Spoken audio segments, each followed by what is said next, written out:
Hi guys, for today's video, at dahil nga day off ko ngayon, nagpunta kami sa Paradise Beach, malapit lang po sa amin, 1 hour away from Toronto.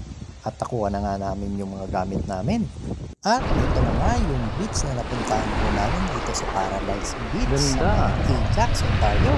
At kakarating nga lang namin, kaya so bilasin na muna. Tingnan kung malamig ang tubig. I-try na muna ang tubig, baka hindi kayanin ang sobrang lamig ng tubig. At tanghali na nga kami nagising, kaya bumili na lang kami ng pizza sa labas. At ito na nga, nagutom na ang family, kaya kainan na. Ayun na, nasa likod nga pala ako dito. Wow, ang ganda ng view. At nakabihis na nga si YP, ready to swimming na. Hindi ko alam kung kakayanin na yung tubig kasi sobrang lamig na. Hindi namin i-expect na sobrang lamig talaga. At ready to swim na nga ang aking YP kasi dala niya yung noodles. Pero hindi ko alam kung kakayanin niya yung tubig.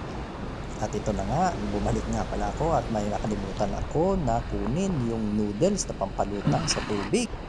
Dahil nga nakapagdigo na ako kaya alam ko na malamig yung tubig. Hindi ko lang alam kay YP kung kakayanin niya yung sobrang lamig. Parang nang ina-arthritis na ako. Yung paa ko sobrang sakit sa ilalim ng tubig. Dali na.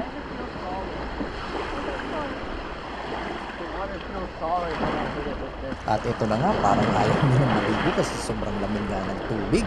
Parang ako lang yung maglakas ng loob na maligo. Kaya ito na, super lamig. Pero ang sarap sa pakiramdam kahit malamig yung tubig. Pag lumusong ka, talagang lamig na malamig. Parang nasa loob ng freezer yung tubig. Ang lamig! Kaya ito, lumusong na ako at nagpalutang-lutang. Pero ang sarap-sarap talaga sa pakiramdam. At ito na nga, nagpalutang-lutang na ako. Pero hindi ako nagtagal at pumunta ka agad ako sa gilid kasi sa sobrang lamig ng tubig. Lamig talaga ng tubig. At sa tubig, hindi talaga sila naligo kasi sa sobrang lamig ng tubig.